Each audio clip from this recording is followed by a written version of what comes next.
Bueno, estamos de regreso. Seguimos conversando esta mañana con el diputado de la fracción del FMLN, Víctor Hugo Suazo. Bueno, a ver, entender, por supuesto, el escenario que se vislumbra a continuación y que, por supuesto, plantea simple y llanamente el hecho de que ustedes han tomado decisiones. Y aquí de lo que se trata, según advirtieron algunos diputados, colegas suyos, que no exista un vacío jurídico. Bueno, a partir de la medianoche de hoy, por supuesto, que es cuando el plazo fatal se cumple, dado por la Sala de lo Constitucional. Escuchemos lo que dijo el doctor René Portillo Cuadra. En ese sentido, la lógica nos indica de que debemos de emitir una ley en cumplimiento a la Sala, pero también debemos de resguardar el que no hayan vacíos jurídicos, y esa es la razón por la cual también estamos en la plena disposición de superar el veto del presidente. Efectivamente, el decreto que ahora manda vetado, que lo mandó hace unas horas, hemos discutido y hemos visto también la viabilidad jurídica de superarlo para que no hayan vacíos legales en las próximas horas en el país. Vaya, ahí está un poco la lógica de que superan el veto para que no exista vacío jurídico, tomando en consideración que el presidente puede vetar la ley de emergencia por 15 días COVID-19, cuyo nombre es Ley Especial de Emergencia para la Pandemia COVID-19, Atención Integral de la Vida, la Salud y Reapertura de la Economía. Esta ley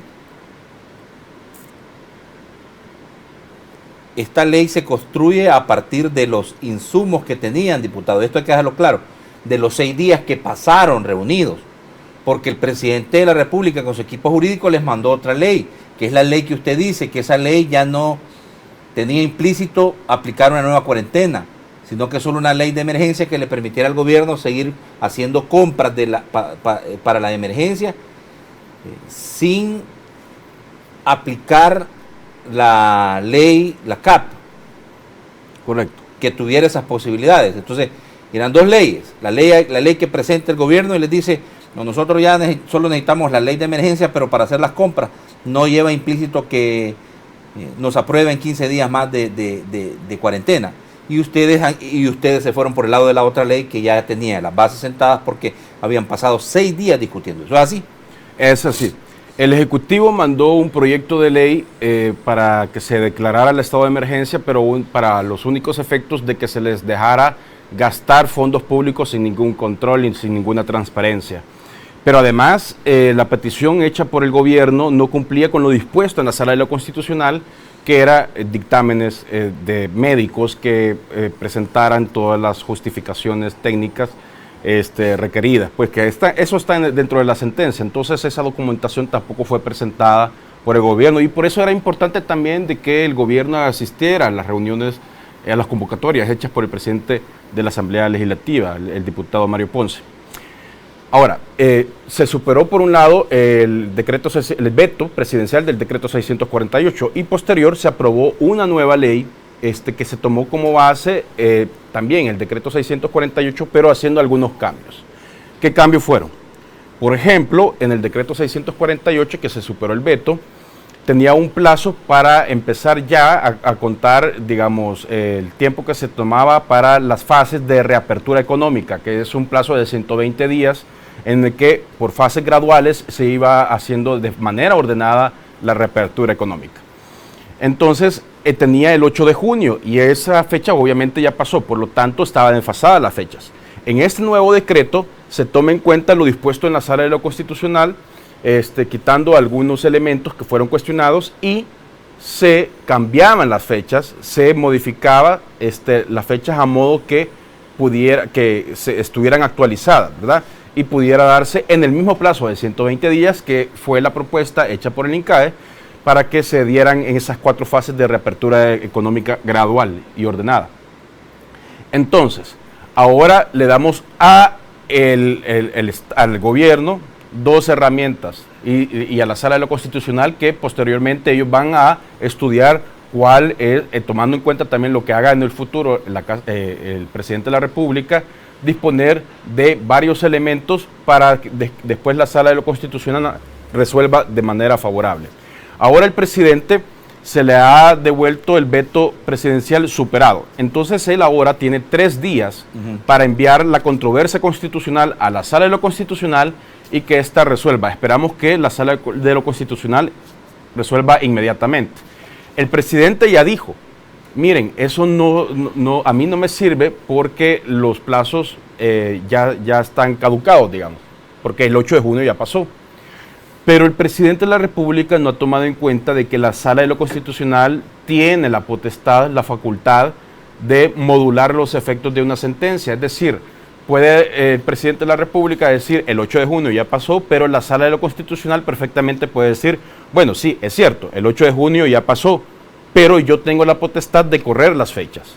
Es decir, incluso si el presidente de la República... Y ya lo hizo. Ya lo ha hecho en varias veces. Sí, inclusive en esta crisis emanada de la pandemia, ya lo hizo. Recuérdese usted que utilizó aquel término de reviviscencia, en donde revive un decreto que ya no tenía vigencia, y ahora por consiguiente declara inconstitucionales todos los decretos ejecutivos, pero deja uno vivo, para darle 4 días más a los diputados y al Ejecutivo que se pongan de acuerdo. Es correcto. Entonces, aquí se abren, con lo hecho por la Asamblea Legislativa, se abre un abanico de posibilidades para dar respuesta. Nosotros ya hicimos lo que teníamos que hacer, incluso más, porque hemos dado más posibilidades de solución en cuanto a la superación del veto presidencial y la nueva ley que se ajusta a lo requerido en la sentencia de la Sala de lo Constitucional. Entonces, si el presidente de la República no quiere aprobar la ley que fue, no quiere sancionar la ley que fue aprobada ayer, pues está la parte de la superación del veto. De esa forma se puede resolver. Lo ideal sería... Es un camino más largo. Sí, lo ideal sería el camino más corto y que es lo que nos conviene a todos los salvadoreños. La sanción. Lo que le conviene al gobierno, lo que nos conviene a todos, es que sancione inmediatamente ya esta ley. Tenemos hasta las 12 de la noche de este día. Entonces él sanciona este día la ley que recién se aprobó y no vamos a tener ningún lapsus sin legislación. Esto entraría en vigencia inmediatamente y así todos continuamos en la cuarentena y los trabajadores tendrían certeza jurídica también de cuándo se va a ir haciendo la reapertura económica. Eso es lo ideal. Pero en el supuesto de que el presidente de la República no quiera sancionar esta ley, esta es la otra opción. Eso es lo importante de lo actuado ayer por la Asamblea Legislativa, que se abre un abanico de posibilidades de solución.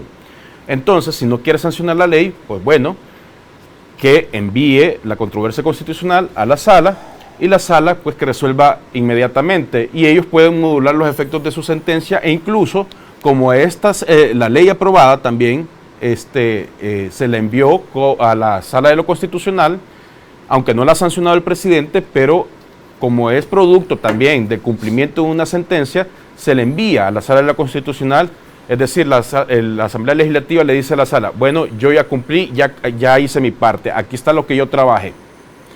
Entonces, la Sala de lo Constitucional perfectamente podría tomar en cuenta los nuevos plazos dispuestos en la nueva legislación, a modo que no quede ningún vacío. Lo importante es que el presidente de la República, que ahora, digamos, le toca a él actuar, la pelota está en su cancha, ya la Asamblea Legislativa hizo lo que tenía que hacer y ahora pues todos estamos esperando que el presidente de la República haga una acción que ya, digamos, él cese ya de esos berrinches, hay que decirlo así, la verdad, que eso es berrinches, y que deje su orgullo personal y que se ponga a pensar en la ciudadanía. Y hay que tomar en cuenta de que en esta legislación él siempre va a tener la posibilidad de hacer compras directas, es decir, un método más expedito de hacer compras que hacer todo el proceso de licitación. Eso sí, al menos debe presentar la oferta de 3 proveedores y debe ser esa información transparente, debe ser pública, que es lo mínimo que se le puede exigir. Entonces, él debería de sancionar esta ley. Eso es lo más, lo deseable. Pero, en todo caso, lo que él haga, se le hemos dado varias posibilidades, debe hacerlo pensando en la población. Y que se aborde este problema de manera integral. y que tome en cuenta que todo lo aquí estudiado Sí. se contó con la presencia del secretario, su secretario jurídico, su secretario privado. En la ley que aprobaron, que tomaron como base los 6 días de negociación. Es correcto. Vaya, perfecto, porque aquí lo que se advierte es que, y un poquito lo que se observó, ¿verdad? Es que vaya, la Sala de lo Constitucional, en esta última resolución, les dice, tienen 4 días, Asamblea y Ejecutivo, para ponerse de acuerdo. Pero en estos 4 días no se lograron reunir ni poner de acuerdo porque jamás coincidieron en un mismo lugar para poder tomar decisiones en conjunto. Entonces, yo le pregunto, lo que los diputados, en este caso también su persona, porque usted forma parte de ese colegiado, hicieron es tomar decisiones unilaterales, dado que no contaron con la presencia nunca del Ejecutivo. Ustedes tomaron decisiones unilaterales. Yo no lo vería así, porque en este proceso de formación de ley, sí, ya el proceso lo norma la Constitución de la República, ya está contemplada la participación del órgano ejecutivo. Es decir, en un proceso normal de formación de ley, primero en la Asamblea Legislativa se llega a un consenso, se aprueba y luego, pero el proceso no termina ahí, sino que esto después pasa al órgano ejecutivo y el órgano ejecutivo participa, pues, haciendo uso de sus facultades de sancionar, observar o vetar. Ahora bien, la Asamblea Legislativa convocó al órgano ejecutivo para que participe y fue el órgano ejecutivo quien dispuso, y lo podemos constatar en las publicaciones que hizo el presidente de la República, que él mismo dijo que no iba a cumplir con las sentencias de la Sala de lo Constitucional, que incluso estaba dispuesto a seguir en este juego de legalidad, parece que dijo, este juego jurídico, y en lo que se extinguen las sentencias o leyes emitidas por la Asamblea Legislativa y por la Sala de lo Constitucional. Entonces, sí, del órgano ejecutivo hubo una posición unilateral por parte de ellos de no cumplir las sentencias de la Sala de lo Constitucional y pues no acudir a las convocatorias que se hizo de forma legal y en forma de pues que hizo el presidente de la Asamblea Legislativa, que es presidente de la Comisión Política. Entonces, tomando en cuenta además de que la Asamblea Legislativa utilizó como base los insumos producto de 6 días de deliberaciones junto con personeros del presidente de la República, por parte de nosotros no se puede decir de que no se haya incluido a el órgano ejecutivo y que ahora, aprobado esto, eventualmente el presidente de la República tendrá 8 días hábiles para que pueda sancionarla. Esa es la otra cosa que nosotros estábamos viendo ante la posibilidad de irnos por la superación del veto y por la aprobación de una nueva ley.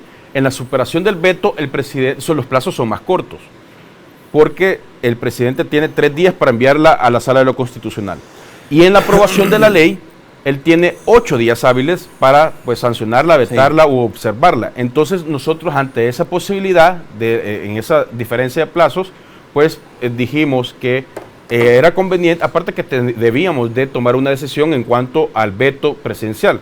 Se decidió que era conveniente superarlo para que obligadamente el presidente de la República lo enviara dentro de 3 días a la sala y ojalá que la sala responda lo más rápido posible, pero también la posibilidad de que el presidente de la República pueda sancionar no esperar los 8 días hábiles, es decir, esperar hasta el último momento para sancionar la ley, sino que pues que lo haga ya inmediatamente. Esta ley ya fue enviada a Casa Presidencial. Esperemos que no suceda lo que pasó la vez pasada, que nosotros le enviamos a Casa Presidencial la notificación del decreto 648 y ni siquiera lo quiso recibir en Casa Presidencial, sino que fue hasta el día siguiente que abrió las puertas para que llegara y se le notificara formalmente del decreto pues, que había sido aprobado en la Asamblea Legislativa. Esas actitudes, digamos, infantiles, por parte del presidente de la República, creo que hay que irla superando y que hay que estar a la altura de las circunstancias. Estamos en medio de una crisis sanitaria.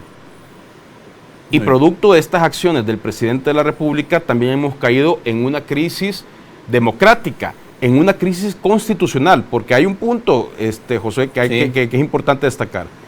Ayer, varios sindicatos que son los que trabajan alrededor de Rolando Castro, que es el ministro de Trabajo, decidieron impedir la reunión dentro de la Asamblea Legislativa, el Palacio Legislativo, para que se pudiera discutir esta ley.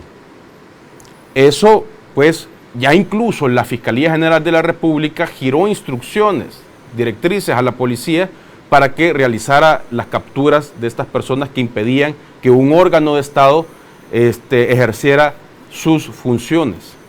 El director de la policía daba declaraciones en ese sentido y decía de que Fiscalía General de la República no le había girado la orden de proceder de manera escrita.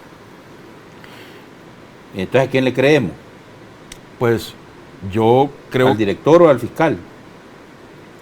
Yo creo que indistintamente, a ver, en este momento no podría decir si efectivamente le envió la orden. La orden. Es una orden, porque acuérdese usted de que el fiscal general de la República o la Fiscalía General de la República tiene el monopolio de la investigación. Es correcto. Lo que sí está a la vista de todos es que sindicatos que trabajan bajo las órdenes del ministro de Trabajo, Rolando Castro, impidieron el acceso de los diputados al Palacio Legislativo. Eso es incuestionable. El director de la Policía Nacional Civil ni siquiera necesita una orden de la Fiscalía para realizar las capturas cuando se está realizando en flagrancia un delito. Entonces, el hecho de que la Fiscalía le haya enviado o no formalmente por escrito la orden de captura no le impide al director de la Policía Nacional Civil para que éste haga su trabajo.